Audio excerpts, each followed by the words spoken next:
ஒன்றாம் அதிகாரம் கொலோசியர் 1ஆம் அதிகாரம்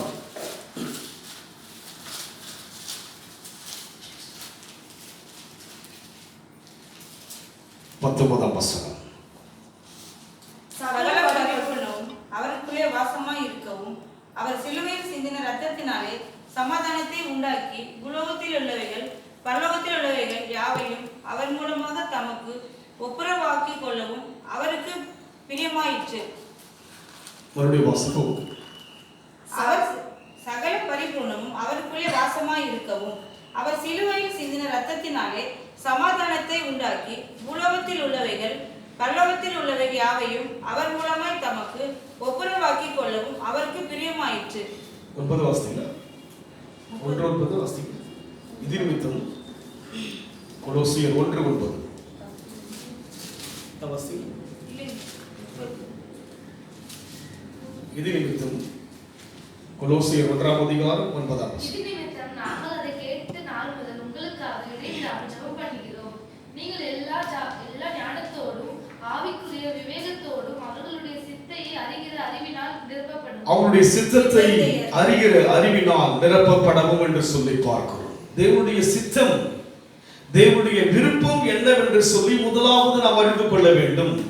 ஒரு குடும்பத்தில் ஒரு நபருடைய விருப்பத்தை தெரிந்து நாம் பழகும் போதுதான் நமக்குள் அந்த சம்பாஷணை, அந்த உறவு என்பது சமாதானம் உள்ளதாக சந்தோஷம் உள்ளதாக இருக்கும். அது போல இங்கே நாம் பார்க்கின்ற பவுல் சொல்லுகிறார், இது நிமித்தம் நாங்கள் அதை கேட்ட நாள் முதல் உங்களுக்காக இடைவிடாமல் ஜெபம் பண்ணுகிறோம் என்று சொல்லி பார்க்கிறோம். எதனால் ஜெபம் பண்ணுகிறாராம்? 8ஆம் வசனம் வாசிப்போம். ஆவிக்குள்ளான உங்கள் அன்பையும் அவனே எங்களுக்கு தெரியும். ஆவிக்குள்ளான ஒரு அன்பு, அதாவது மாம்ச ரீதியான அன்புல கசப்பு இருக்கும், வைராக்கியம் இருக்கும், கோபம் இருக்கும், எல்லா விதமான தன்மையும் இருக்கும். ஆவிக்குள்ளான அன்பு, நம் தேவன் எப்படி இருக்கிறார்? ஆவியாய் இருக்கிறபடியினாலே ஆவிக்குள்ளான உங்கள் அன்பையும் அவரை எனக்கு தெரியப்படுத்தினார். அந்த சபை மக்கள் ஆவிக்குள்ளான ஒரு அன்பு, தேவனுடைய ஆவி அவர்களுக்குள் அசைவாடுகிறபடினாலே அந்த ஆவிக்குள்ளான அன்பினால் அவர்களுடைய செயல்கள் அநேகரை கவர்படியா இருந்தது. அவருடைய தன்மைகள் அனைவருடைய வாழ்க்கையை மாற்றும்படியா இருந்தது. என்று சொன்னால் ஆவிக்குள்ளான ஒரு அன்பு. மாம்ச அன்பு என்பது அநேக விதமான பிரச்சனையை கொண்டு வரும். மாம்சமான அன்பு என்பது பலவிதமான தன்மைகள், முரட்டாட்டம் எல்லாம் மாம்ச அன்பில் இருக்கும். வைராக்கியம் இருக்கும், கோபம் இருக்கும், கசப்பு இருக்கும். ஆனால் ஆவியானவர் ஆளப்பட்டு கடந்த வாரம் தியானித்தோம். அவருடைய பிள்ளைகளாய் இருக்கிறோம். அதோடு மாத்திரமல்ல, அவரை நாம் தரித்துக் கொண்டிருக்கிறோம். அவரை என்ன செய்திருக்கிறோம்? ஒன்று, அவருடைய எதினால் பிள்ளைகளாய் மாறினும், அவரை விசுவாசிப்பதினால் அவருடைய பிள்ளைகளாய் மாறினும், ஞானஸ்நானம் எடுத்ததினால் அவரை தரித்துக் கொண்டோம். அவரை ஆட்கொண்டபடியினாலே நமக்குள் தேவ ஆவி இருக்கிறபடினால் ஆவிக்குள்ளான ஒரு அன்பையும் அவனை எங்களுக்கு தெரியப்படுத்தினார். இது நிமித்தம் நாங்கள் என்ன செய்கிறோம்? உங்களுக்காக இடைவிடாமல் ஜெபம் பண்ணுகிறோம். பாருங்கள், எது நிமித்தமாக அன்பு? என்ன அன்பு? ஆவிக்குரிய ஒரு அன்பு. மாம்ச அன்புல பல பிரச்சனை இருக்கு. ஆவியானவரால் ஆளப்பட்டு தேவன் உங்கள் மேல் அசைவாடி கொண்டிருக்கிறார். தேவன் உங்கள் நடுவில் இருக்கிறார். தேவ பிரசனம் உங்களுக்குள் இருக்கிறது. இதையெல்லாம் உணர வேண்டும். நீங்கள் தனித்தல்ல, உங்களோட தேவன் இருக்கிறார். உங்களுக்குள் அசைவாடுகிறார், உங்களுக்குள் வாசம் செய்கிறார். அதனால் அவர் பிரதிபலிக்க விரும்புகிறார். மாம்ச அன்பானது நம்முடைய வாழ்விலே பல மாற்றங்களை நம்முடைய வாழ்விலே நிலையா இருக்காது. ஆனால் தேவனுடைய ஆவியான அந்த அபிஷேகம் உங்களுக்கு ஊற்றப்படும் போது அந்த அன்பு வித்தியாசமாக இருக்கும். விட்டுக் கொடுக்கும்படியா இருக்கும். கசந்து கொள்ளாது, சினமடையாது, வைராக்கியம் கொள்ளாது, பெருமை அடையாது. என்று சொன்னால் தேவன் ஆவி எப்படி இருக்கிறார்? அவர் நமக்குள் தாழ்மையுள்ள தேவனாய் இருக்கிறார். கசந்து கொள்ளாதவர், பெருமை உள்ளவர் அல்ல. தம்மை தாமே தாழ்த்தி வெறுமையாக்கினார். அதாவது சிலுவையில் மரண பருந்தை நம்மை வெறுமையாக்கினார் சொல்லி நாம் கொலைசில் கூட வாசித்திருக்கிறோம். அதனால் இன்றைக்கு நம்மை ஆவிக்குள்ளான ஒரு அன்பை அவனை எங்களுக்கு தெரியப்படுத்தினார். இது நிமித்தம் நாங்கள் என்ன செய்கிறோம்? அதை கேட்ட நாள் முதல் கொண்டு உங்களுக்காக இடைவிடாமல் ஜெபம் பண்ணுகிறோம். நீங்கள் எல்லா ஞானத்தோடும் ஆவிக்குரிய விவேகத்தோடும் அவருடைய சித்தத்தை அறிகிற அறிவினாலே உங்களுக்குள்ள ஆவி இருக்கிறார். ஆவி இருக்கிறார் இல்லைங்களா? உங்களுக்குள்ள தேவன் வாசம் செய்கிறார். இங்க இருக்கிற ஒவ்வொரு விதம் அபிஷேகம் ஊற்றப்பட்டிருக்கிறது. ஊற்றப்பட்ட நாம் என்ன செய்ய வேண்டுமா? எல்லா ஞானத்தோடும் ஆவிக்குரிய விவேகத்தோடும் அவருடைய சித்தத்தை அறிகிற அறிவினாலே நிரப்பப்படணும். அதுக்கு எது நிரப்பணும்? உங்களுக்குள்ளாக அவரை அறிகிற ஞானத்தோடும் ஆவிக்குரிய விவேகத்தோடும் அவரை சித்தத்தை அறிகிற அறிவிலே நிரப்பப்படும். அதுக்கு ஞானம் எதற்காக? அவரை அறிவதற்காக நான் ஞானமாய் செயல்பட வேண்டும், விவேகமாய் இருக்க வேண்டும். தேவனை அறிவதற்குரிய அந்த ஞானத்தையும் விவேகத்தினாலும் அவரை அறிவதற்காக செய்ய வேண்டும். அவருடைய சித்தத்தை அறிவதற்காக நிரப்பப்படும்படியாக அவர் வேண்டுதல் செய்கிறார். அப்படியானால் இன்றைக்கு நம்முடைய வாழ்க்கையில் அவரை அறியும்படியாக நாம் வாஞ்சிக்க வேண்டும். இந்த உலகத்தில் எதையெல்லாம் அறிகிறோமோ அதன் முடிவு நமக்கு வந்து பார்த்தா ஒரு வித்தியாசமாக இருக்கும். சோர்வுதான் மிஞ்சும். நீங்கள் எதையெல்லாம் அறிகிறீர்களோ அதனுடைய முடிவு சோர்வுதான். எதையெல்லாம் அறிகிறோமோ அதன் முடிவு விரக்தி தான். ஆனால் அவரை அறிகிற அறிவில் வளரும்படியாக என்ன செய்கிறார்? இங்கே பார்க்கிறோம், ஞானத்தோடும் ஆவிக்குரிய விவேகத்தோடும் அவருடைய சித்தத்தை அறிகிற அறிவினாலே நிரப்பப்படும்படியாக. 10 வாசிங்க. சகலவித நற்கிரைகளுமாகிய கனிகளை தந்து தேவனை அறிகிற அறிவில் விருத்தி அடையும். ஒன்று நிரப்பப்பட வேண்டும், இரண்டாவது விருத்தி அடையும். என்ன பண்ணணுமோ? எதுல விருத்தி அடையும்? ஆவிக்குரிய வாழ்க்கையில பண்ண ஒன்று நிரப்பப்படுகிற அனுபவம், இரண்டாவது விருத்தி அடைகிற அனுபவம் நமக்கு அவசியம். வளரணும், வளர வேண்டும். இப்படியே இருப்போம் என்று சொன்னால் எப்படி சபை வளரும்? யோசிப்பார்கள். தேவ அழைப்பு எதற்காக தேவன் அழைத்தார்? அவர் சித்தத்தை அறிகிற அறிவிலே நிரப்பப்பட, இரண்டாவது தேவனை அறிகிற அறிவிலே விருத்தி அடைவதற்காக தேவன் அழைத்திருக்கிறார். இவையெல்லாம் நம்முடைய ஆவிக்குரிய வாழ்க்கைக்கு வளர்ச்சி. நம்ம ஏதோ ஒரு ஆராதிக்கிறோம், அதுவல்ல. நம் தேவனுடைய அழைப்பு என்பது தெரிந்து கொள்ளாமல் நாம் ஆராய்ந்து கொண்டிருக்கிறோம். எதற்கு அழைத்தார்? இம்மைக்காக நன்மை கொடுத்து விட்டு நம்மை இந்த உலகத்தோடு விட்டுவிடும்படி அழைக்கவில்லை. அவரை அறிவதற்காக, அவருடைய சித்தத்தை அறியும்படியாக நிரப்பப்படவும், சகலவிதமான நற்கிரைகளாகிய கனிகளை தந்து தேவனை அறிகிற அறிவிலே விருத்தி அடைந்து கர்த்தருக்கு பிரியம் உண்டாக அவருக்கு பாத்திரமாய் நடந்து கொள்ள. அவருக்கு பாத்திரமா நடக்கணும். அவருக்கு பாத்திரமாய், அவருக்கு விருப்பமா நடக்கணும். எதற்கு தேவன் தெரிந்து கொண்டார்? தாயின் கருவிலே உருவாகும்னு தெரிந்து கொண்டாரே. ஒரு விலைக்கிரையை கொடுத்திருக்கிறாரே. என்ன கிரை கொடுத்திருக்கிறார்? நமக்காக சொந்த ரத்தத்தை, கடைசி ரத்தம் சிந்துகின்ற அளவுக்கு கொடுத்தார் அல்லவா? கடைசி சொட்டு ரத்தம் சிந்துகின்ற அளவுக்கு அவரை கொடுத்தார் அல்லவா? ஜீவனை கொடுத்தார் அல்லவா? யாருக்காய் கொடுத்தார்? தனிப்பட்ட எனக்காக, உங்களுக்காக தேவன் கொடுத்திருக்கிறார். இதை தெரியாமல் அல்லவா வாழ்ந்து கொண்டிருக்கிறோம்? இதை புரியாமல் அல்லவா வாழ்ந்து கொண்டிருக்கிறோம்? இங்கே பவுல் அந்த சபையை பார்த்து சொல்கிறார், ஒன்று அவரை அறிகிற அறிவிலே நிரப்பப்பட வேண்டும், இரண்டாவது தேவனை அறிகிற அறிவிலே விருத்தி அடைய வேண்டும், மூன்றாவதாக அவருக்கு பாத்திரமாய் நடந்து கொள்ள வேண்டும். இதெல்லாம் நமக்கு அவசியம். ஒரு சிறு சபைதான், ஆனால் கர்த்தர் விளக்குகின்ற வார்த்தைகளை பார்க்கும்போது உண்மையாய் எனக்கு மிகுந்த சந்தோஷம். ஆண்டவருடைய அந்த ஆவிக்குரிய வாழ்க்கை வளர்க்க முடியாத வாஞ்சிக்கிறார். இம்மைக்குரிய எந்த ஒரு பொருளும் நிரந்தரம் கிடையாதுங்க. பலம் நிரந்தரமா கிடையாது, அழகு நிரந்தரமா கிடையாது, பணம் நிரந்தரமா கிடையாது, உறவு நிரந்தரமா கிடையாது. ஆனா அவரை அறிகிற அறிவிலே, அவருடைய சித்தத்தை அறிகிற அறிவிலே நிரப்பப்பட வேண்டும், இரண்டாவது அவரை அறிகிற அறிவிலே விருத்தி அடைய வேண்டும், மூன்றாவதாக அவருக்கு நாம் பாத்திரமாக மாறும், அவருக்கு விருப்பம் உள்ளவனாய் மாற வேண்டும். நம்முடைய விருப்பம்லாம் போறது. நம்முடைய விருப்பத்துக்காய் வாழ்ந்து, பிற விருப்பத்துக்காய் வாழ்ந்து எண்ணத்தை கண்டோம். எதை கண்டு சொல்லுங்க, யோசிச்சு பாருங்க. உங்க விருப்பத்துக்காக வாழ்ந்து எதை கண்டுங்க? பிற விருப்பத்துக்காக வாழ்ந்து எதை கண்டோம்? யோசிச்சு பாருங்க. அவருக்காக வேதம் சொல்கிறது, என் நாமத்தில் ஒரு கலசம் தண்ணீர் கொடுத்தால் கூட அதை அவருக்கே கொடுத்துட்டு சொல்லி பார்க்கிறோம். அங்கே பார்க்கும்போது சொல்லுகிறார், நான் சிறையில இருந்தேன், நான் அங்கே பார்க்கும்போது ஆகாரம் இல்லாமல் இருந்தேன், ஆகாரம் கொடுத்தீர்களே, உடையை கொடுத்தீர்களே, சிறையில் இருக்கும்போது என்னை பார்க்க வந்தீர்களே என்று சொல்லி ஆண்டவர் சொல்லும்போது, நான் உங்களை எப்படி பார்த்து சொல்லும்போது அவர் சொல்லுகிறார், மற்றவருக்கு செய்வதையே அவருக்கு செய்கிறது. நமக்குள் இன்றைக்கு அந்த ஸ்பிரிச்சுவல் growth இல்லாதபடி இருக்குது, வளர்ச்சி இல்லை. இன்றைக்கு இம்மைக்காக தான், நம்முடைய பிரச்சனைகளுக்காக தான் தேவனை தேடுகிறோம். பிரச்சனைகளை கர்த்தர் மாற்றுவார். கர்த்தரின் பாரத்தை வைத்து விடு, அவர் உன்னை ஆதரிப்பார். அவர் தருவதால் அவனை சுகமாக்கிட்டு என் பாடுகளை ஏற்றுக்கொண்ட, இதெல்லாம் அவருக்கு சுலபமான ஒரு காரியம். உங்கள் பிரச்சனைகளை மாற்றுவது தேவனுக்கு சுலபமான ஒரு காரியம். 100 வயதிலே சாலோனுடைய கர்ப்பம் செத்து போன போது ஒரு பிள்ளையை கொடுப்பது சுலபமான காரியம் தேவனுக்கு. செங்கடல் இரண்டாய் பிளப்பது தேவனுக்கு லேசான ஒரு காரியம். உலக எலும்புகளை உயிர்ப்பிப்பதற்கு தேவனுக்கு ஒரு லேசான ஒரு காரியம். இதையெல்லாம் ஒரு பொருட்டல்ல தேவனுக்கு. உலகத்தை வார்த்தையால் உண்டாக்கினார் அவர். நாம் ஒரு காரியத்தை உருவாக்க எவ்வளவு பிரயாசப்படுகிறோம், எவ்வளவு அதற்காக பெருமூச்சு விடுகிறோம், எவ்வளவு நாட்கள் செலவிடுகிறோம். அவர் ஒரு வார்த்தையினால் வெளிச்சம் உண்டாக்கணும் சொன்னால் வெளிச்சம் உண்டாயிற்று. எப்பேற்பட்ட தேவன் அவர்! அவரை அறிகிற அறிவிலே என்ன செய்ய வேண்டும்? ஒன்று நிரப்பப்படுகிறவனாய் மாற வேண்டும். எது நிரப்ப வேண்டும்? எனக்குள் உலக ஆசை அல்ல, உலக காரியம் அல்ல என் உள்ளத்தில் நிரப்புவது. அவரை அறிகிற அறிவில் நான் நிரப்பப்பட வேண்டும். சங்கீதக்காரன் சொன்னார், பாத்திரம் நிரம்பி வழிகிறது. அவனுக்குள்ள அந்த நிரப்புதல் இருந்தபடினால் தான் கர்த்தரை எக்காலத்திலும் ஸ்தோத்திரிக்கிற அனுபவம் உள்ளவனாய் இருக்கிறான்.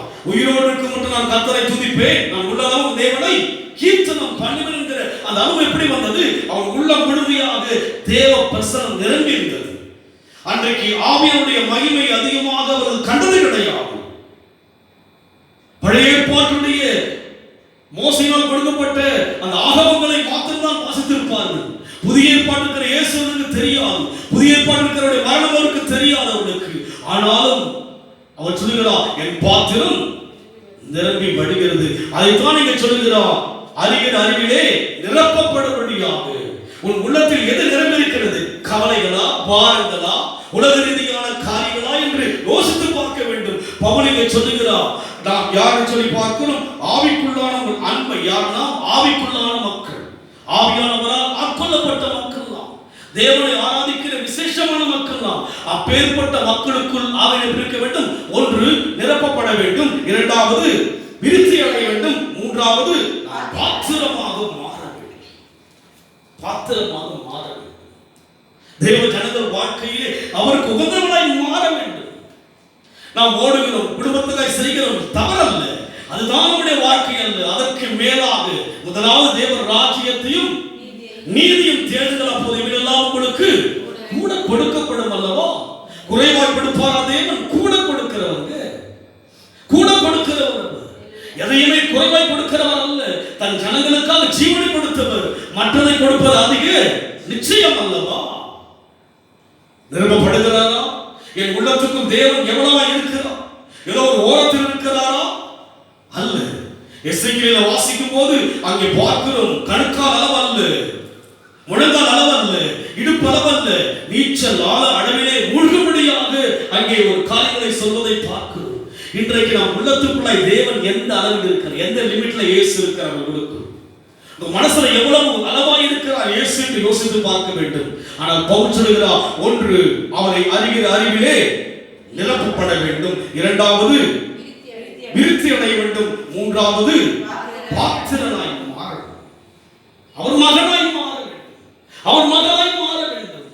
நீங்கள் யாருக்கோ பிறந்தவர் தான், ஆனால் மறுபடியும் பிறந்தவர் யாருக்காக? இயேசுவுக்காக.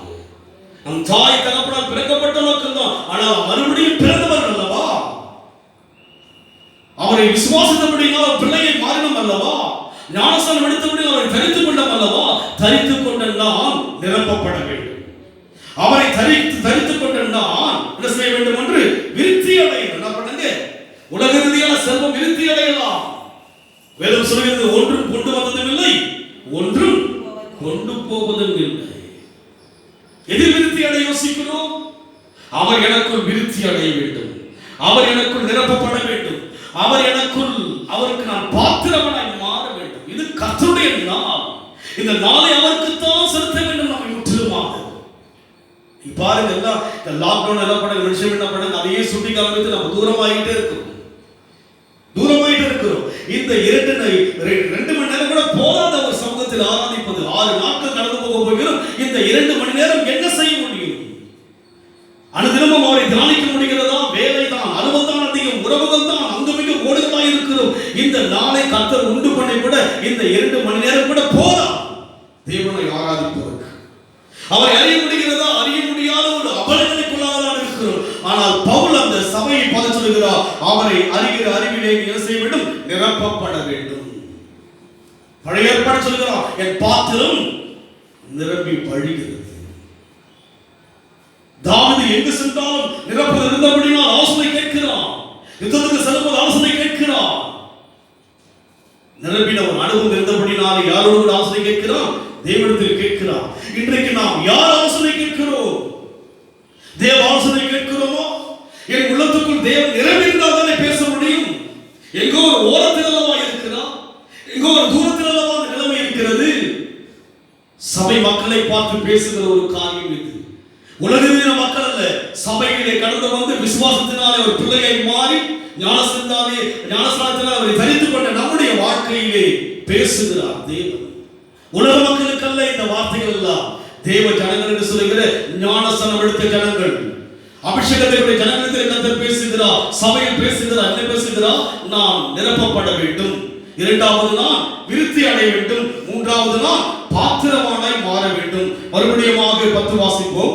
சகலவித நற்கிரியையுமாகிய கனிகளை தந்து, எதை தந்து? கனிகளை தந்து என்று சொல்லி பார்க்கிறோம். எடுத்து நாம் வாசிப்போம். மார்க் எழுதின சுவிசேஷம் 11ஆம் அதிகாரம் 14ஆம்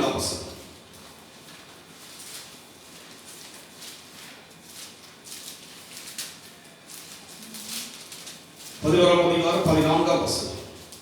அப்பொழுது இயேசு அதை பார்த்து, இது முதல் ஒரு காலம் ஒருவனும் உன்னிடத்தில் கனியை புசியாது இருக்க கடவன் என்றார். அதை அவருடைய சீசர்கள் கேட்டார்கள்.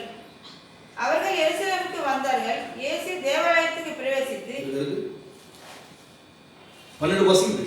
மறுநாளிலே அவர்கள் பெத்தானியாவில் இருந்து புறப்பட்டு வருகையில் அவருக்கு பசி உண்டாயிற்று. அப்பொழுது இலைகள் உள்ள ஒரு அத்திமரத்தை தூரத்திலே கண்டு அதில் ஏதாவது அகப்படுமோ என்று பார்க்க வந்தார். அத்திப்பழ காலமாய் இராதபடியால் அவர் அதனிடத்தில் வந்தபோது அதில் இலைகள் இல்லாமல் வேறொன்றையும் காணவில்லை. இங்கே நாம் பார்க்கிறோம், மறுநாளில் அவர் பெத்தானியாவில் இருந்து புறப்படவில்லை, அவருக்கு பசி உண்டாயிற்று. அவருக்குள்ளாக ஒரு ஆத்தும பசி இருக்கிறது, ஆத்தும பசி இருக்கிறது. யோவான்ல வாசிக்கும் போது 3ஆம் அதிகாரத்தில் வாசிக்கிறோம். யோவான் 3ஆம் அதிகாரம்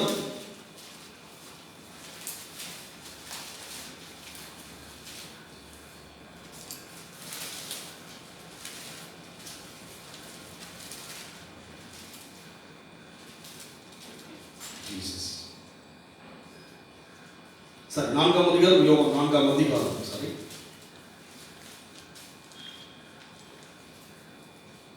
32 வாசிங்க. இப்படி நடக்கையில் அதற்கு அவர், நான் புசிப்பதற்கு நீங்கள் அறியாத ஒரு போஜனம் எனக்கு உண்டு என்றார். அப்பொழுது சீசர்கள் ஒருவரை ஒருவர் பார்த்து, யாராவது அவருக்கு போஜனம் கொண்டு வந்திருப்பானோ என்றார்கள்.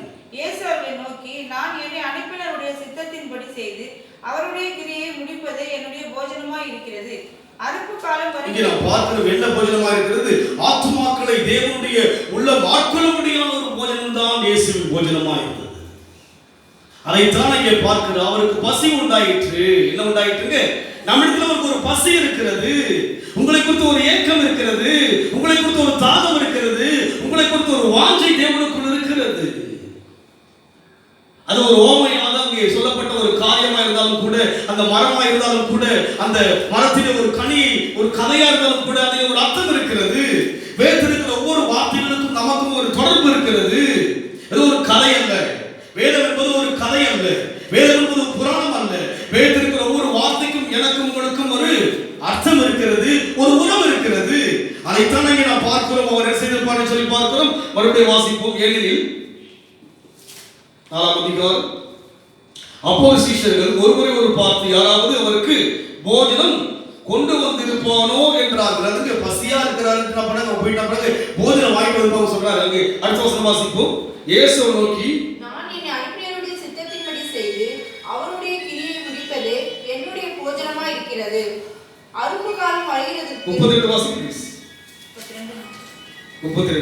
அதற்கு அவர், நான் புசிப்பதற்கு நீங்கள் அறியாத ஒரு போஜனம் இருக்கிறது. நான் புசிப்பதற்கு அறியாத ஒரு போஜனம் இருக்கிறது. அவங்க யோசிச்சாங்க, ஏதோ வாங்கினா பண்ணாங்க, அவருக்கு சாப்பிட கொடுத்தாங்க. இல்ல, அந்த ஸ்திரீயை அவர் உருவாக்கினார். அந்த 4ஆம் அதிகாரம் படித்து பார்க்கும்போது சமாரிய ஸ்திரீயை குறித்து பேசுகிறார். அந்த ஸ்திரீயை பார்த்து அவரிடத்தில் தன்னுடைய தான் யார் என்பதை வெளிப்படுத்துகிறார். வெளிப்படுத்தப்பட்ட இயேசு என்ன செய்கிறார்? அந்த ஸ்திரீ ஊர் முழுமையா போய் சொல்லுகிறார்.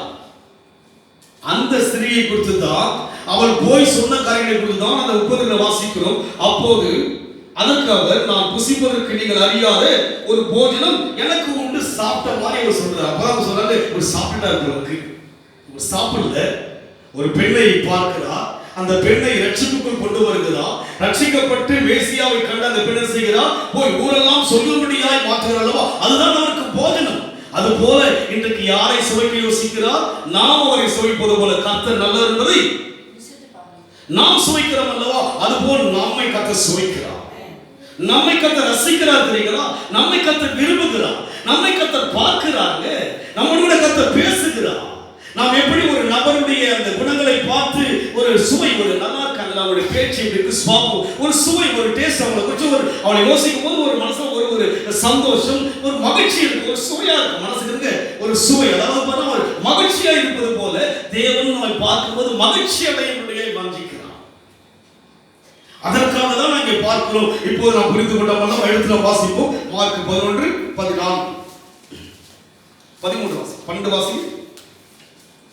மறுநாளிலே அவர்கள் பெத்தனியாவில் இருந்து புறப்பட்டு வருகையில் அவருக்கு பசி உண்டாயிற்று. அப்பொழுது இலைகளுள்ள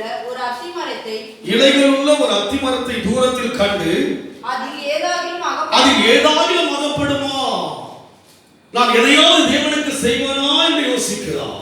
நீங்கள் எதையாவது செய்கிறோமா என்று யோசிக்கிறார் தேவன். அவர் அழைத்தவர் அவருடைய பிள்ளையை மாறிவிட்டோம், அவரை தரித்துக் கொண்டோம். நான் நிரப்பப்பட வேண்டும் என்று தேவன் விரும்புகிறார், நான் விருத்தி அடைய வேண்டும் தேவன் விரும்புகிறார். நான் அவருடைய சமூகத்தில் பார்க்கும்போது அவரை அறிகிற அதிகமாய் வளரும்படி விரும்புகிறபடினாலே நம்மிடத்தில் கர்த்தர் எதையாவது எதிர்பார்க்கிறார். இங்க இருக்கிற நாம் அவரை எதிர்பார்க்கிறோம் அல்லவா? எதுக்கு வந்தீங்க நீங்க? எதுக்கு வந்தோம்? எதுக்கு வந்தீங்க?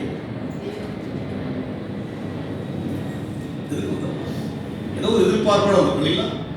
இந்த வாரம் போனா, இன்னைக்கு போனா அந்த வாரம் கொஞ்சம் ஸ்மூத்தா இருக்கும் அப்படிதான் நினைச்சு வந்திருக்கணும். ஏதாவது அவர்கிட்ட கிடைக்குமா என்று வருவது போல்தான் அவரும் அங்கே பார்க்கும்போது அப்போது இலைகளுள்ள ஒரு அத்திமரத்தை தூரத்தில் கண்டு அதில் ஏதாயிலும் அகப்படுமா என்று பார்க்க வந்தார். அதாவது ஏதாவது கிடைக்குமா? அதுபோல்தான் இன்றைக்கு உங்களை பார்த்து ஏதாவது கிடைக்குமா? மகளே, நான் உனக்காய் காத்திருக்கிறேன், ஏதாயிலும் உன் மூலமாய் கிடைக்குமா? உன் சாட்சி மூலமாய் ஆத்துமாக்கள் ஆதாயப்படுத்த முடியுமா? அந்த ஸ்திரீ அந்த ஊரில் இருக்கிற எல்லா ஜனங்களையும் மேசியாவை சொல்லும்படியே கடந்து போகிறார். அந்த அதிகாரத்தை நீங்கள் படித்தால் விளங்கிக் கொள்ள முடியும். அதுபோல்தான் இன்றைக்கு நாம் அவரிடத்தில் எதையாயிலும் கேட்கிறோம் அல்லவா, அவரும் ஏதாயிலும் அங்கே என்ன செய்யும்படியாக ஏதாயிலும் அகப்படுமா என்று அங்கலாய்ப்போடு வருகிறார். கர்த்தரை வந்து பார்க்கிறாரு, அப்படியே இங்க பார்த்துதான் இருக்கிறாரு. ஐயோ, இந்த பிள்ளைகிட்ட ஏதாவது கிடைக்குமா எனக்கு, இந்த மகன்கிட்ட ஏதாவது கிடைக்குமா எனக்கு, நான் கொடுத்திருக்கிற தாளத்தை புதைத்து வைத்து விட்டானே என்று சொல்லி யோசிக்காதபடிக்கு கிடைக்குமா? நாமும் தேவனை பார்க்க வந்திருக்கிறோம், தேவன் நம்மை பார்க்க இங்கே வந்திருக்கிறார். ஹல்லேலூயா. இயேசு வந்திருக்கிறார். எதற்கு வந்திருக்கிறார்? இடத்தில் ஏதாயிலும் அகப்படுமா, கிடைக்குமா? வருகின்ற வாரத்தில் என் மகனால் அந்த மனிதன் சந்திக்கப்படுவானோ, ரட்சிக்கப்படுவானோ, என் மகனால் அவர்கள் தேவராஜ்யத்துக்கு வருவார்கள் சொல்லி கிடைக்குமா என்று அங்கலாய்க்கிற தேவனாய் இருக்கிறார். நாம் தான் அங்கலாய்க்கிறோமா? இல்லை, தேவனும் மங்களாய்க்கிறவர், தேவனும் மங்களாய்க்கிறவர். நாம் தான் பார்க்கிறோம், தேவனும் பார்த்துக் கொண்டிருக்கிறார். நீங்கள் தான் பேசுகிறார், தேவனும் பேசுகிறார். ஜீவிக்கிறார் சொல்லுகிறோமே, கிடைக்குமா? கேட்கிறார், ஏதாவது கிடைக்குமா? உன் மூலமாய் அவருக்கு ஒரு நன்மை கிடைக்க வேண்டுமே, உன் மூலமாய் ஒரு மனுஷன் அவரால் சந்திக்கப்பட வேண்டுமே. நாகமானை சந்திப்பதற்கு தேவன் ஒரு அடிமை பெண்ணை அல்லவா தெரிந்து கொண்டார். அவன் ஒரு அடிமை பெண்ணாக இருந்தார், ஒரு வேலைக்காரி, பேச முடியாது, ஒரு படைத்தலை வீட்டிலே பேச முடியாது, அடிமையாக நிற்கப்பட்டு கடந்து போகிற ஒரு பெண். என்ன கிடைத்தது நாகமானுக்கு? எல்லாம் இருந்தது. அவன் குஷ்டரோகியா இருந்தான். யார் மூலமாக கிடைத்தது? அந்த பெண்ணின் மூலமாக இயேசு கர்த்தரை அறிந்தார். என் மூலமாக ஒரு கூட்டத்தை தேவன் சந்திக்க விரும்புகிறார். உங்கள் மூலமாக ஒரு நபரை தேவன் சந்திக்க விரும்புகிறார். கனிகள் நிரம்பும்படியாக, கனிகள் கிரிகள் என்று சொல்லி அந்த வசனத்தை வாசித்து நாம் மறுபடியும் வரும். கொலோசியர் 1ஆம் அதிகாரம் 8 வாசிங்க. ஆவிக்குள்ளான உங்கள் அன்பையும் அவனே எங்களுக்கு 10 வாசிங்க. சாரி, 10 வாசிங்க. சகலவித நற்கிரியைகளுமாகிய கனிகளை தந்து, சகலவித நற்கிரியைகளுமாகிய கனிகளை தந்து, என்ன செய்ய நம்ம என்ன பண்ண? கனிகளை தரணுங்க. சகலவித நற்கிரியை என்னதுங்க? நமக்குள்ள என்ன இருக்கணுங்க? நற்கிரியை என்னதுங்க? நல்லதுதான் என்னதுங்க? நம் மூலமாக நற்கிரிகள் இருக்க வேண்டும். நம் மூலமா யாருக்கும் எந்த பாதிப்பு வரக்கூடாது. ஏனால் நாம் தேவனுடைய ஆவியினால் அன்பினால் நிரப்பப்பட்டிருக்கிறவன். நாம் யாருன்னா எனக்கு ஆவியான செய்கிறார்? தேவன் அன்பாகவே இருக்கிறார் சொல்லப்பட்ட அன்புள்ளவர் எனக்குள் வாசம் செய்கிறார். உங்களுக்குள் வம்புள்ளவர் அல்ல, உங்களுக்கு சண்டையிடுகிறவர் அல்ல, எனக்குள் இருக்கிறவர் பெருமை பாராட்டுகிறவர் அல்ல, தாழ்மை உள்ளவர் உங்களுக்குள்ளே இருக்கிறார். நிரப்பப்படுகிற அனுபவத்தில் இருக்கிறோம், விருத்தி அடைகிற அனுபவத்தில் இருக்கிறோம், அவருக்கு பாத்திரமாய் அழைக்கப்பட்ட அனுபவத்தில் இருக்கிறபடியினாலே சகலவித நற்கிரிகளை கனிகளை தந்து, அத்திமரத்தில் கனியை பார்க்கிறார், அகப்படுமோ என்று பார்க்கிறார். பசி உண்டாயிற்று. என்ன உண்டாயிற்றுங்க? பசி உண்டாயிற்று. அவர் பசியோடு இருக்கிற சொல்லி சீஷர்கள் அங்கே ஆகாரம் கொண்டு வரும்போது அவர் அந்த போதனத்தை புசிக்கவில்லை. அப்போ அவர் சொல்கிறார்கள், இவர் என்ன செய்திருப்பார்? போதனம் யாராவது கொடுத்திருப்பார்கள், சாப்பிட்டு யோசிக்கிறார்கள் அல்ல. அவருக்கு என்ன திருப்தி? அந்த பெண்ணை ஆதாயப்படுத்துவது அவருக்கு திருப்தி. அதுவே அவருக்கு சாப்பிடுவது போல ஒரு திருப்தி. நீங்கள் கூட இயேசுவை குறித்து ஒருவருக்கு சொல்லி அவனை தேவனுக்கு ஆதாயப்படுத்தும் போது அதை விட திருப்தி உலகத்தில் ஒன்று கிடையாது. சரிங்களா? நீங்கள் எவ்வளவுதான் பொருளையோ உங்கள் உடைமைகளை கொடுத்தாலும் கூட இயேசுவை கொடுப்பதை போல ஒரு திருப்தி உலகத்தில் கிடையாது. நித்தியத்துக்கு கொண்டு போகிற திருப்தி அது. உலகத்தில் மெய்யான ஒளியை காண்பிக்கிற திருப்தி அது. நீங்கள் ஒரு பொருளை, ஒரு விலையேறப்பட்ட ஒரு பொருளை ஒரு நபருக்கு கொடுக்கும் போது எவ்வளவு திருப்தி இருக்கிறது மனதில் யோசிச்சு பாருங்க. ஒரு காரியத்தை செய்யும் போது மனசுக்கு எவ்வளவு திருப்தி இருக்கிறது. இந்த உலக ரீதியான ஒரு பொருளை கொடுக்கும் போதே உங்களுக்கு மனதுக்கு திருப்தி இருக்குன்னு சொன்னால், இந்த உலகத்தை உண்டாக்கினவரை ஒரு நபருக்கு கொடுக்கும் போது, பல வருஷமாய் தெரியாத நபருக்கு தேவனை காண்பிக்கும் போது எத்தனை திருப்தியாக இருக்கும் யோசித்து பாருங்க. அங்க அதுதான் சொல்லுகிறார், நான் புசித்து விட்டேன்.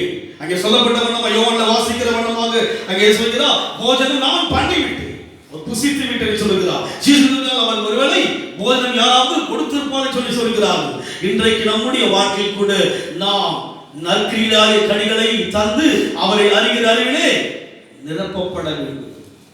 சும்மா கிடையாது, கனிகளை தர வேண்டும். உள்ளே அன்பின் ஆவியானவர் உங்களுக்குள்ளே இருக்கிறார். ஆவியானவர்களுக்குள் இருக்கிறபடியினாலே, நாம் நமக்குள் நல்லவர் இருக்கிறபடியினாலே நாம் நற்கிரியாகிய கனிகளை கொடுக்க வேண்டும். கனிகளை கொடுக்க வேண்டும். அந்த கனியை கிடைக்குமா என்று சொல்லி அவர் யோசிக்கும் போது மறுபடியும் மார்க் 11ஆம் அதிகாரம் 12 வாங்க. மறுநாளிலே அவர்கள் பெத்தானியாவிலிருந்து புறப்பட்டு வருகையில் அவருக்கு பசி உண்டாயிற்று. அப்பொழுது இலைகளுள்ள ஒரு அத்தி மரத்தை தூரத்திலே கண்டு அதில் ஏதாகிலும் அகப்படுமோ என்று பார்க்க வந்தார். அத்திப்பழ காலமா இராதபடியால் அல்லது அத்திப்பழம் வர சீசன் காலங்கள் பட் என்ன பண்றாங்க, அதுல ஏதாவது நம்ம என்ன பண்றது, கால நேரம்லாம் பார்க்க என்ன பண்றது, என்ன பார்த்தோம், கர்த்தரை எக்காதிலும் பவுலும் சீலா வந்து என்ன பண்றாங்க, சிறையில் என்ன பண்றாங்க, ஒரு மெசேஜ் பார்த்து ஒரு தேவ செய்தி அவங்க சொல்றாங்க, அந்த சிறை வந்து பாருங்க கழிவுகள்லாம் வந்து பாருங்க இடுப்பளவு இருக்கு, நமக்கு முழங்கால் அளவுக்கு கழிவுகள் இருந்தா போல ஆராதிக்கிறாங்க. என்ன பண்றாங்க, எப்படி ஆராதிக்கிறாங்க, நாற்றம் எடுக்கிற அந்த இடத்துல அப்ப கழிவுகள் இருக்கிற அந்த சிறைச்சாலைக்குள்ளாக அந்த இடத்துல என்ன பண்றாங்க, தேவனை துதிக்கிறாங்க. பாடி எந்த லெவலில் பாடுறாங்க, அது கேட்டதும் யோசிச்சு பார்த்து அனைவருக்கு எவ்வளவு வெளிப்பாடுகளை கருத்தில் கொடுத்திருக்காங்க. என்ன பண்ண ஆராய்ந்து பார்க்கிறாங்க, இந்த ஹிஸ்டரியை பார்க்கிறாங்க. எப்பேற்பட்ட ஒரு கனி, எங்கே இருந்து துதிக்கிறார்கள், சிறைச்சாலையில் மாத்திரமல்ல கழிவுகள் அரைவடுமையை கழிவு நீரினால் நாசம் எடுத்த கழிவு நீருக்குள்ளே அந்த சிறையில் இருக்கின்ற போது அந்த கனியை தேவன் பார்க்கிறார். கனியை பார்க்கிறார். என்ன தியாகமின் கல்வாரி நாயகா, என்னை உம்மை போல அவரை போல அப்பாவை சிறுக்க வைத்திருக்கும் அவருக்கு. ஆபிரகாம் தன் பிள்ளையை கருத்தை வெற்றுபடியாய் வந்தபோது அவருடைய இருதயம் மெய் சிரித்தது, இருதயம் அப்படியே கொதித்தது. அதுபோல்தான் நம்முடைய கனிகள் அவருடைய பார்வைக்கு இருக்க வேண்டும். நற்கிரியாகிய கனிகளை தந்து அவரை அறிகிற அறிவிலே நிரப்பப்படும்படியாக அழைத்திருக்கிறார். கனி அங்கே பார்க்கிறோம், அந்த அத்திமரம் பழம் கொடுக்கத்தக்கதான காலம் அல்ல அது, ஆனால் கொடுத்தே ஆக வேண்டும். தேவனுக்கு கால நேரம் பார்க்கவே சொல்லுங்க. எந்த நேரமும் இயேசு வருகை எப்படின்னு சொல்ல முடியாது. இரவோ பகலோ அதிகாலையோ சேவக்கும் நேரமோ சொல்ல முடியாது அல்லவோ.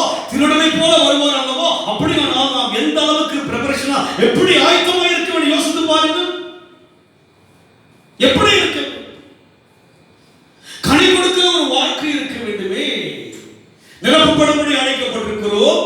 அவரை அறிகிற அறிவை விருத்தடைபடி அழைக்கப்பட்டிருக்கிறோம். அவருடைய பிள்ளையாய் மறுபடியும் பாத்திரமாகி விட்டோம்னா அவருடைய பிள்ளையாய் மாறிவிட்டோம். அவரை தரித்துக் கொண்டிருக்கிறோம். கிறிஸ்தவன் அல்ல, ஒரு மனம் அது கிறிஸ்தவன் என்பது அல்ல. அந்த சராசரி உருவாக்கின தேவனுக்கு நான் மகனாய் இருக்கிறேன், நாம் மகனாய் இருக்கிறோம். அவரை தரித்திருக்கிறோம். ஆட்கொண்டிருக்கிறார். ஆட்கொண்ட தரித்திருக்கிற செய்ய வேண்டும், நிரப்பப்பட வேண்டும், விருத்தி அடைய வேண்டும். அவருக்கு நாம் பாத்திரமாய் மாற வேண்டும். கனிகள் என்ன கனிகள்? நற்கிரிகளாகிய கனிகளை தந்து என்ன செய்யும்படியாக அவரை அறிகின்ற வசிகத சகலத நற்கிரிகளும் கனிகளை தந்து தேவனை அறிகிற அறிவில் விருத்தி அடைந்து கர்த்தருக்கு பிரியம் உண்டாக அவருக்கு பாத்திரராய் நடந்து. கர்த்தருக்கு பிரியம் உண்டாக யாருக்கு? அவருக்கு பிரியம் உண்டாக அந்த கனியை கொடுக்குமா என்று சொல்லி பார்த்து வருகிறார். ஆனால் அந்த கனி கொடுக்கிற காலம் அல்ல. ஆனாலும் அவருடைய எதிர்பார்ப்பு நாங்கள் ஏதாவது அது போலதான் எந்த காலங்களுடைய எந்த காலத்திலும் அதுக்கு அவர் எக்காலத்திலும் கூட இருக்கிறார். இஸ்ரவேலை காக்கிற உறவுவதும் இல்லை, தூங்காம பாதுகாக்கிறாரு. கடைசி வரைக்கும் இருக்கிற போது நான் காலத்தை பார்க்கிறேன், நான் நேரத்தை பார்க்கிறேன், நான் சூழ்நிலையை பார்க்கிறேன். அது கனி கொடுக்க முடியாத ஒரு காலமா இருந்தாலும் பட் எதை எதிர்பார்க்கிறாங்க? ஏதாவது ஒரு கனியாயிலும் அகப்படுமா, அதால கிடைக்குமா? ஆனா அதுல செய்யறது அது ஒன்றும் இல்லை, அதில் ஒன்றும் இல்லை. அங்கே நான் வாசிக்கும் போது 11ஆம் அதிகாரம் 13 வாசிக்கிறோம். அப்போது இடையிலுள்ள ஒரு அத்தி மரத்தை தூரத்தில் கண்டு அது ஏதாவது அகப்படுமா என்று பார்க்க வந்தார். அத்திப்பழ காலமா இல்லாதபடினால் அவர் அதிலே வந்த போது அதில் இலைகள் இல்லாமல் வேறொன்றையும் காணவில்லை என்று சொல்லி பார்க்கிறோம். 14 வாசிங்க. அப்பொழுது இயேசு அதை பார்த்து, இது முதல் ஒரு காலம் ஒருவனும் உன்னிடத்தில் கனியை புசியாது. இங்கே பார்க்கிறோம், தேவனுக்கு பிரயோஜனம் இல்லாவிட்டால் நான் யாருக்கும் பிரயோஜனமற்றவனாய் மாறிவிடுவேன். அது யாருக்கு கனி வேண்டும் என்று வந்தார்? அவருக்கு கனி வேண்டும் என்று வந்தார். அவருக்கு அங்கே ஒரு சுவைக்க முடியாத ஒரு கனிக்காய் வந்தார். பசி உண்டாயிற்று. உங்களை என்னை குறித்து ஒரு ஏக்கம் இருக்கு. எதற்காக தேவன் நம்மை சந்தித்தார்? ஏதோ ஒரு சராசரி மனிதனை போல வாழ்ந்து விட்டு போவதற்காக நம்மை சந்தித்தார் தேவன்? யோசித்து பாருங்கள். இல்லை, தேவ திட்டம், பெரிய திட்டங்களை கர்த்தர் வைத்திருக்கிறார். அவர் மனதின் யோசனைகள் உங்களை குறித்து மேன்மையான யோசனைகள் வைத்திருக்கிறார். தாவீதை குறித்த தகப்பன் கூட தெரியவில்லை. ஆடு மேய்க்கிறவனாக தான் தாவீதின் தகப்பனாய் ஈசா எண்ணுகிறான். தீர்க்கதரிசி சாமுவேல் கூட தெரியவில்லை தாவீது யாருன்னு சொல்லி.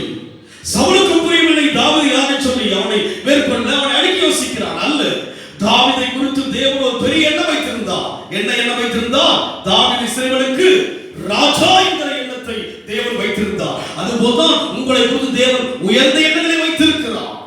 உயர்ந்த சுவாபங்களை வைத்து கத்து வைத்திருக்கிறார். நாம் விலகிக் கொள்ள முடியாமல் இருக்கிறோம். நம்மிடத்திலே கர்த்தர் கொடுத்தது எதற்காக?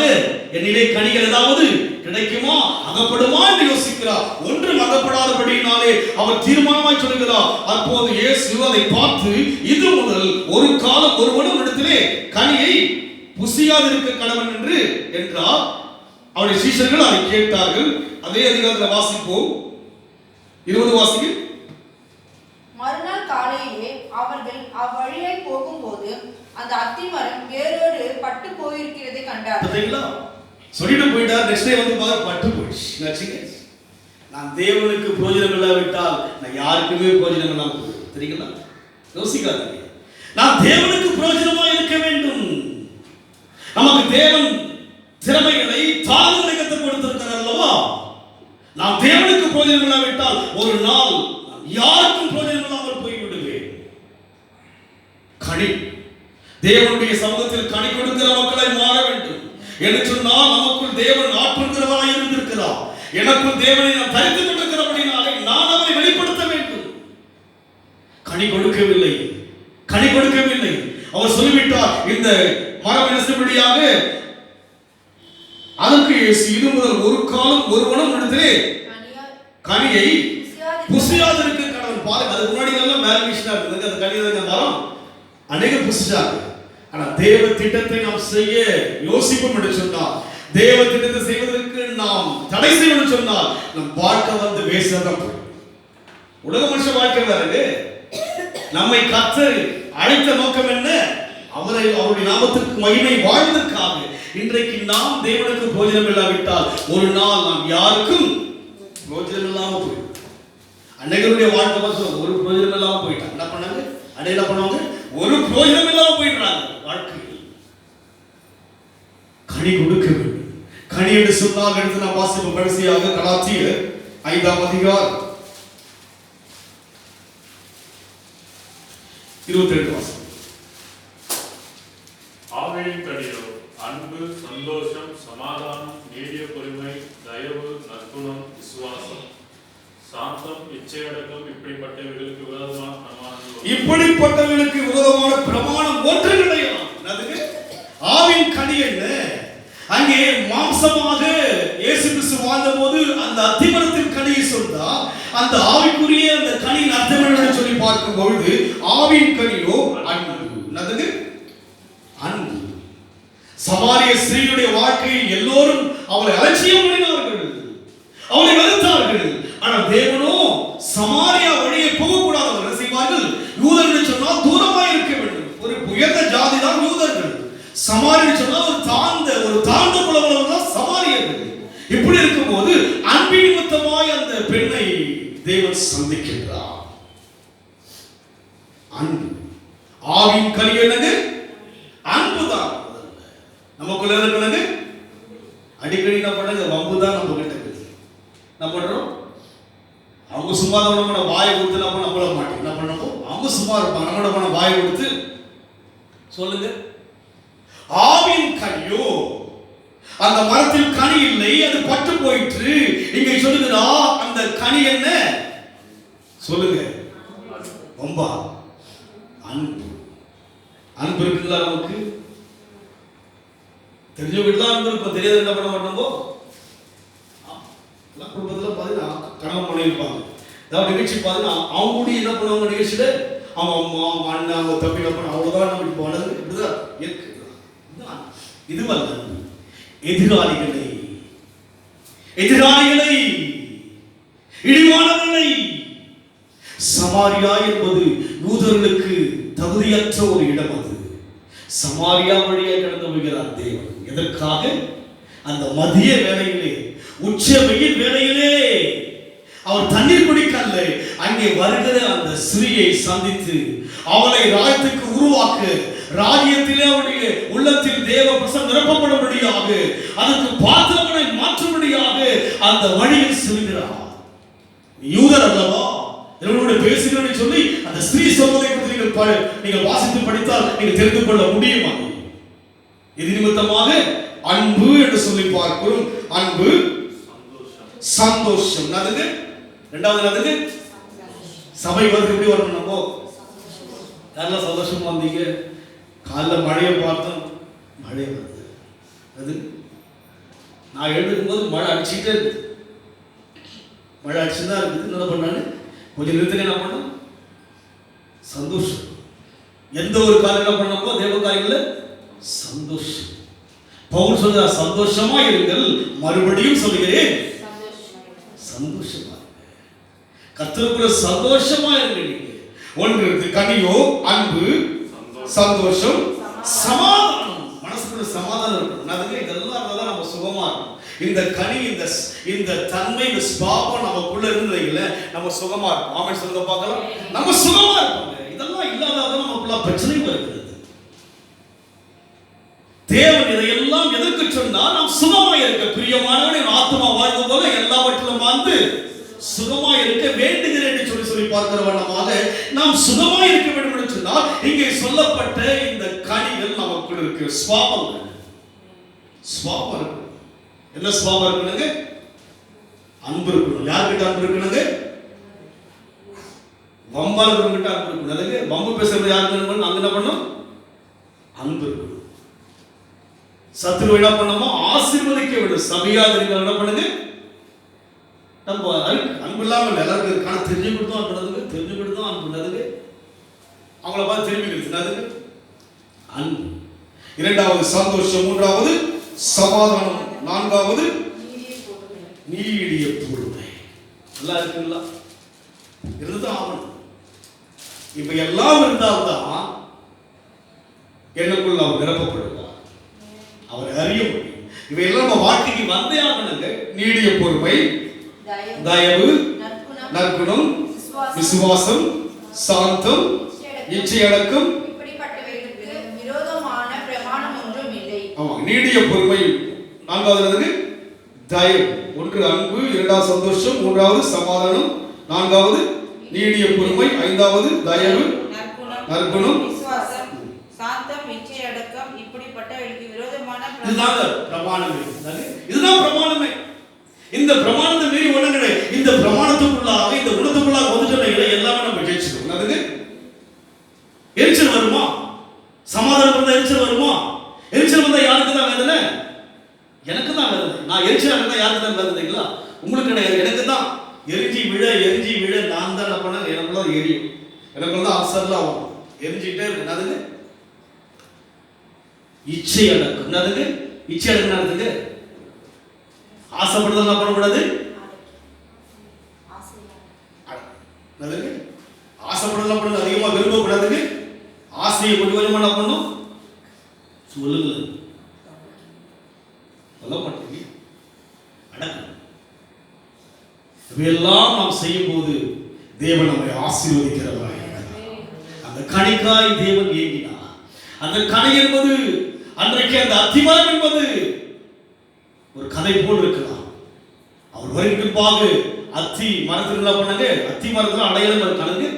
அத்தி மரத்தில் ஒரு கனி வர வேண்டிய ஒரு காலம் அவர் வருவார்னு சொல்லி ஒரு சில அடையாளங்கள் சொல்லப்பட்டிருக்கிறபடினாலே அத்தி மரம் என்று சொல்லும் போது இஸ்ரவேலரை காண்பிக்கிறது. அத்தி மரம் என்றால் யாரை காண்பிக்கிறது? இஸ்ரவேலரை காண்பிக்கிறது. இன்றைக்கு நம்முடைய வாழ்க்கையில் கூட தேவனுடைய வருகைக்குள்ளாக நம்முடைய சுவாபங்கள் மாற வேண்டும். ஆராதிக்கிறேன், அதை பண்றேன், இதை பண்றேன், அன்பு கூறுவேன், இன்னும் அதிகமா இல்ல அதெல்லாம் பாட்டெல்லாம் கிடையாது. சுவாபம் மாறணும்.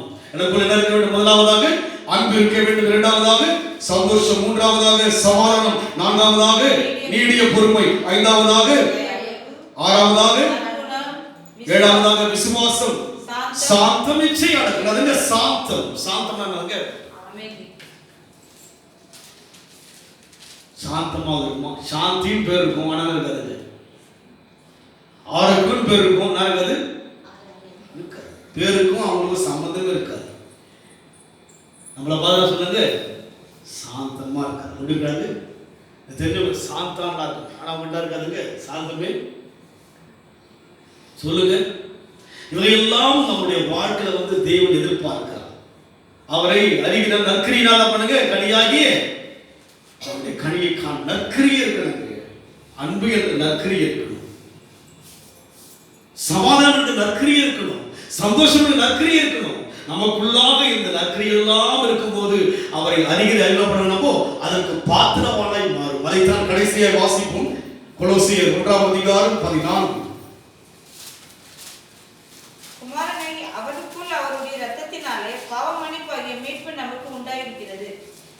கொஞ்சம் 13 வாசிங்க. இருளின் அதிகாரத்தில் நின்று நம்மை விடுதலையாக்கி தமது அன்பின் குமாரனுடைய ராஜ்யத்திற்கு உட்படுத்தினவருமாய் இருக்கிற பிதாவை ஸ்தோத்திரிக்கிறோம். பாருங்க, இந்த கடிதெல்லாம் வரும்போது செய்கிறாராம், ராஜ்யத்துக்குள்ளாக உட்படுத்துகிறார். என்ன பண்றாங்க? எங்க போயிடணுமோ உள்ள போயிடும். என்ன பண்றாங்க? எங்க போயிடும் பார்த்தீங்களா? இதெல்லாம் நமக்குள்ள வரும்போது கிட்ட கிட்ட நெருங்கி நெருங்கி என்ன பண்றாங்க? அங்கே சொல்லப்பட்டிருக்கிறது, இருள் அதிகாரத்திலிருந்து நம்மை விடுதலையாக்கி தமது அன்பின் குமாரனுடைய ராஜ்யத்துக்குள் உட்படுத்தியிருக்கிற பிதாவாகிய தேவனுக்கு ஸ்தோத்திரம். அதுக்கு உள்ள போயிடும். என்ன பண்றது? அவருக்குள்ள போயிடும். இப்படிதான் போக முடியும். எப்படி போக முடியுங்க? வம்பு, வைராக்கியம், கோபம், கசப்பு, இது அதெல்லாம் போகவே. இவையெல்லாம் யார் கொடுக்க முடியுதுங்களா? தேவ ஆவி கொடுக்கிறதா கிடைக்கிறது. தேவ ஆவி கொடுக்கிறதா இந்த தன்மைலாம் நான் என்ன பண்ண முடியாதுங்க. நமக்குள்ள அன்பு இருக்கும், அதனால மாறிடுங்க. தேவனுடைய அந்த பிரசன்னம் உள்ளே இருந்தால், நிரப்பப்படுகிற அந்த நிரப்புதலுக்குள்ளே இருந்தால், அவரை அறிகிற அறிவிலே நாம் வளரும்படி விருத்தி அடைவதாக இருந்தால், நம்முடைய உள்ளம் வந்து அவரால் நிரப்பப்படுறதுதான் இந்த ஸ்வாபெல்லாம் வரும். இல்லைங்களா? வர்றதுங்க இந்த ஸ்வாபெல்லாம் சுட்டு போட்டாலும் வரவே ஸ்வாபம் வரவே வராதுங்க. ஜென்ம ஸ்வாபம் நமக்கு இருக்கிறது. முதல் பிறப்பை ஆதாமுக்கும் ஏவாளுக்கும் பிறந்த அங்கே பார்க்கிறோம். காயினும் ஆபேலை பார்க்கும்போது கொலை செய்கிறோம். கொலை முதல் பிறப்பை தேவனால் ஆதாம் உண்டாக்கப்பட்டான், ஏவாள் உண்டாக்கப்பட்டார்கள். அவர்கள் 2 பேரும் பிறந்தவர்கள் யாருங்க? காயினும் ஆபேல். தன் சொந்த ரத்தமாகிய ஆபேலை கொலை செய்கிற அளவுக்கு அவனுக்குள் மூர்க்கம் இருந்தது.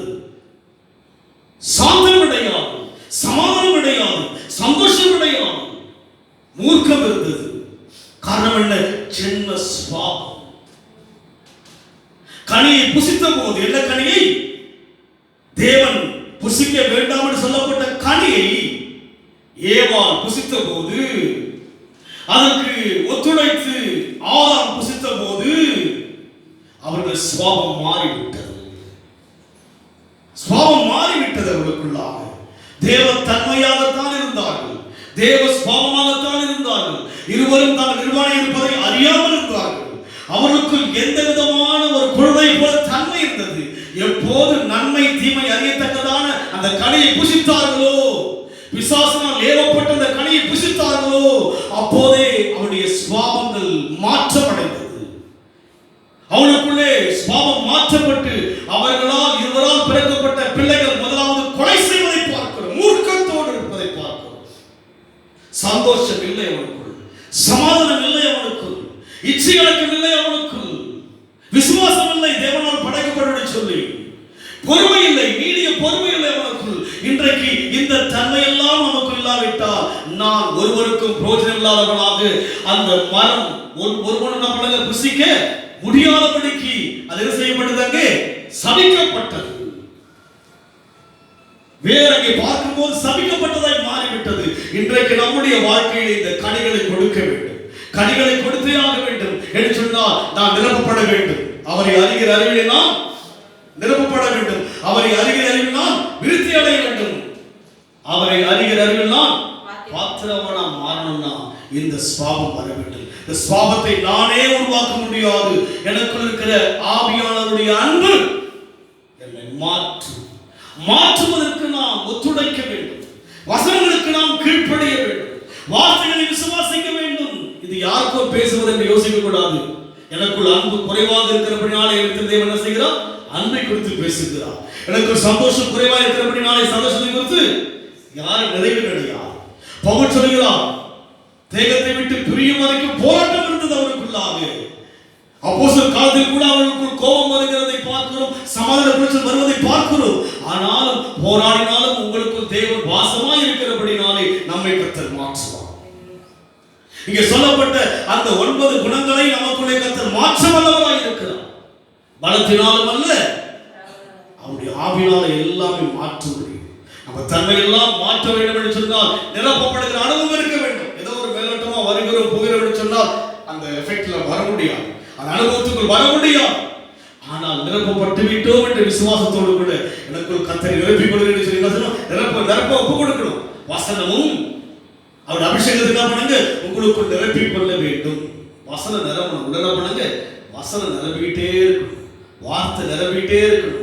அவருடைய பிரசன்னம் நிரம்பிக்கொண்டே இருக்கும்போது தான் இந்த மாறுதல்கள் வரும். இல்லாவிட்ட ஜென்ம சுபாவம் நமக்குள்ள இருக்குது, மாற முடியாது. அதனால் நாம் இந்த அனுபவத்தில் போகும்போது நாம் சுவையுள்ளவர்களாய் மாற முடியும்.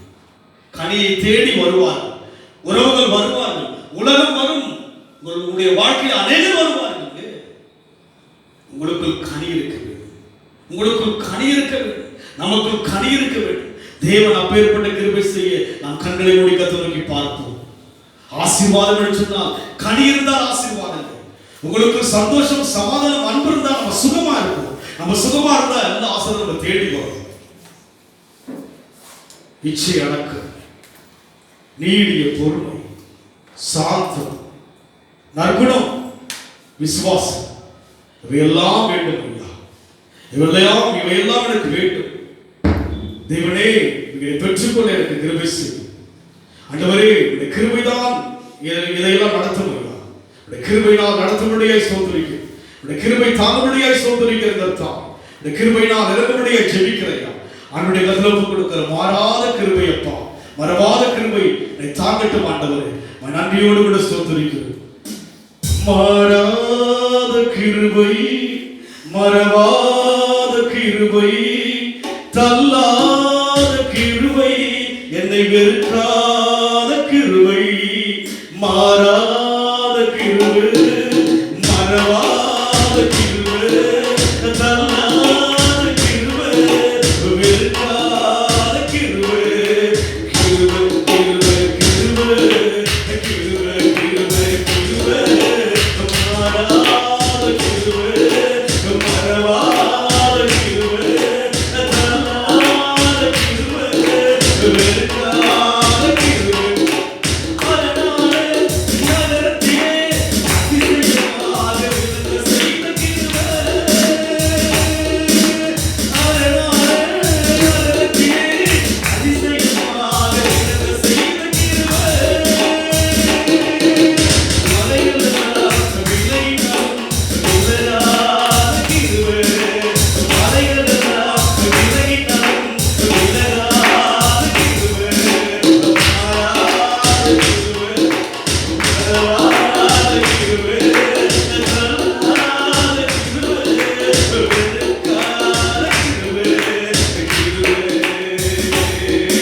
என் பாத்திரத்தை நிரப்புவது உடைய கிருபை.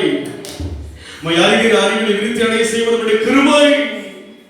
ஆண்டவரே, ஆண்டவரே, என்னை நிரப்புவது உடைய கிருபை. ஆண்டவரே, நாங்கள் இருப்பது கிருபை, நிர்மலமாகாமல் இருப்பது கிருபை. தகப்பனே, தொடர்ந்து நடத்துங்கள்.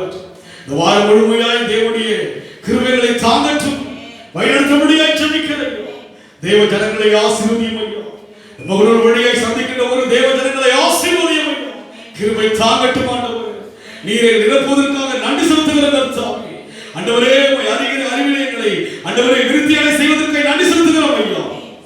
எங்கள் பார்த்து நிரப்புவதற்காக நன்றி. கனித்திருக்கிற ஜனங்களாய் எங்களை மாற்றும் ஆசீர்வதி. இயேசுவின் நாமத்தில் பிதாவே, ஆமென். என் ஆத்துமாவே கர்த்தரை ஸ்தோத்திரி, என் முழுமே நாமத்தை ஸ்தோத்திரி. என் ஆத்துமாவே கர்த்தரை ஸ்தோத்திரி. கர்த்தர் செய்த சர்வ உபகாரங்களை மறவாதே. நம்முடைய கர்த்தராகிய இயேசுவின் கிருபை, பிதாவாகிய தேவனுடைய அன்பும் பரிசுத்த ஆவியானவருடைய ஐக்கியமும் நம் அனைவரோடு கர்த்தர் வருகை மட்டும் இருப்பதாக. ஆமென்.